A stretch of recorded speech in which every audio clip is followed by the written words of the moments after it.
जिन लोगों के मन में हर समय गंदे विचार होते हैं, संभोग जैसे विचार, नकारात्मक सोच, उन लोगों के लिए यह कहानी बहुत अच्छी है। एक दिन देवर्षि नारद जी इंद्रलोक पहुंचे। वहां का दृश्य देखकर वे चकित रह गए। इंद्रदेव रंभा, उर्वशी और मेनका के साथ भोग विलास में लीन थे। देवर्षि नारद को यह देखकर अचंभा हुआ कि स्वर्ग के राजा स्वयं विषय वासना के जाल में इस कदर फंसे हुए थे कि उन्हें उनके आगमन की भी सुध न रही। नारद जी के मन में यह प्रश्न उठा, मनुष्य के मन में वासना के विचार क्यों उत्पन्न होते हैं? क्या कोई ऐसा है जिसने कभी इन विचारों को अपने ऊपर हावी नहीं होने दिया? इस प्रश्न का उत्तर खोजते हुए नारद जी को एक ही नाम याद आया, बजरंग बली, महाबली हनुमान। वे तुरंत हनुमान जी के पास पहुंचे। उस समय हनुमान जी तपस्या में लीन थे। जैसे ही नारद जी पहुंचे, हनुमान जी ने अपनी आंखें खोली और हाथ जोड़कर बोले, देवर्षि, आपका स्वागत है। कहिए, कैसे आना हुआ? नारद जी ने हनुमान जी से कहा, हे पवन पुत्र, मैं एक प्रश्न को लेकर चिंतित हूं। मैंने देखा कि इंद्रदेव तक विषय वासना के मोह में फंसे हुए हैं। आखिर मनुष्य के मन में यह विचार क्यों आते हैं? और सबसे महत्वपूर्ण बात, इन्हें कैसे रोका जाए? हनुमान जी मुस्कुराए और बोले, हे देवर्षि, यह एक महत्वपूर्ण प्रश्न है, लेकिन इसका उत्तर सरल नहीं है। इसे समझाने के लिए मैं आपको एक कथा सुनाता हूं। बहुत समय पहले एक युवक एक महान ऋषि के पास पहुंचा। उसका मन वासना के विचारों से विचलित था। उसने ऋषि से पूछा, गुरुदेव, मैं इन विचारों से छुटकारा पाना चाहता हूं, लेकिन जितना अधिक मैं इन्हें रोकने की कोशिश करता हूं, ये उतने ही प्रबल होते जाते हैं। कृपया मेरा मार्गदर्शन करें। ऋषि मुस्कुराए और बोले, वत्स, तुम्हें पहले यह समझना होगा कि वासना कोई बुरी चीज नहीं है। यह एक स्वाभाविक भावना है। समस्या तब उत्पन्न होती है जब हम इसे नियंत्रित नहीं कर पाते। मैं तुम्हें इसे समझाने के लिए एक और कथा सुनाता हूं। एक प्रसिद्ध आश्रम में एक गुरु अपने शिष्यों को शिक्षा प्रदान करते थे। एक दिन एक शिष्य रोज की तरह गांव में भिक्षा मांगने गया। रास्ते में एक नदी पड़ती थी। वहां कुछ युवतियां पानी भर रही थीं। उस दिन शिष्य ने पहली बार किसी युवक को वृक्ष के पीछे छुपकर उन युवतियों को देखते हुए पाया। शिष्य ने उससे पूछा, भाई, तुम यहाँ क्या कर रहे हो? युवक मुस्कुराया और बोला, तुम्हें दिखाई नहीं देता? इन युवतियों की सुंदरता देखो, उनकी बलखाती चाल।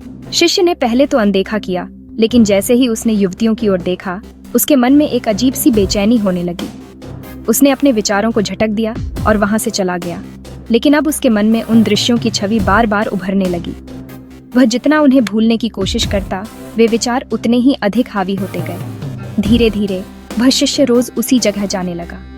पहले वह झिझकता था, लेकिन फिर उसने भी वृक्ष के पीछे छुपकर उन युवतियों को देखना शुरू कर दिया। अब उसका ध्यान अध्ययन से हटने लगा। गुरु की शिक्षा उसे निरर्थक लगने लगी।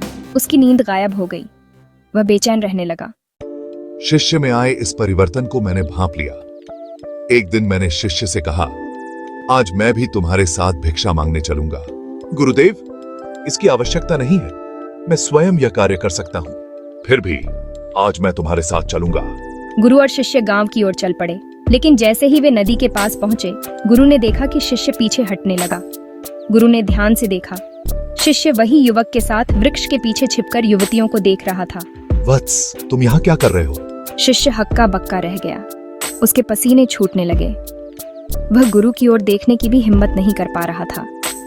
वह झुका और धीरे से बोला, गुरुदेव, मुझसे भूल हो गई। मैं अपने विचारों पर नियंत्रण नहीं रख सका। वत्स, संगति का प्रभाव बहुत गहरा होता है। जैसा संग मिलेगा, वैसा ही रंग चढ़ेगा। जो विचार तुम्हारे मन में उत्पन्न हुए, वे तुम्हारी ही देन नहीं है, बल्कि यह संगति का प्रभाव है। अब मैं तुम्हें सच्चा समाधान बताऊंगा। गुरु अपने शिष्य को आश्रम के बगीचे में ले गए। वहां एक नाली बह रही थी जिससे पौधों को पानी मिल रहा था। वत्स, क्या तुम इस पानी के प्रवाह को रोक सकते हो?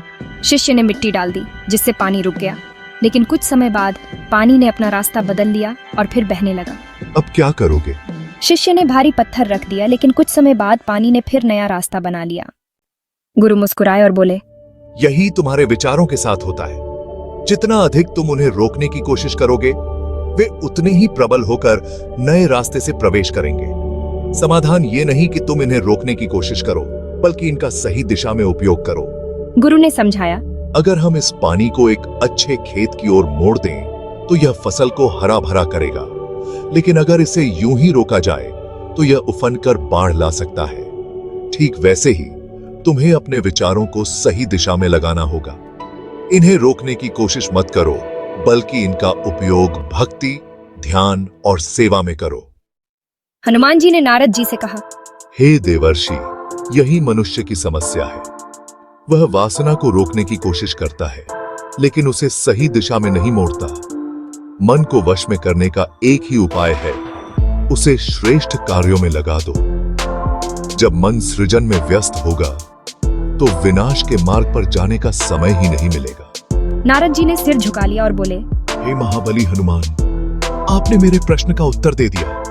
सचमुच वासना को रोकने की नहीं, बल्कि उसे सही दिशा में मोड़ने की आवश्यकता है। हनुमान जी ने आशीर्वाद दिया। जो कोई भी अपने विचारों को भगवान की भक्ति, सेवा और सृजन में लगाएगा, वह कभी भी विषय वासना के बंधनों में नहीं फंसेगा। जय हनुमान।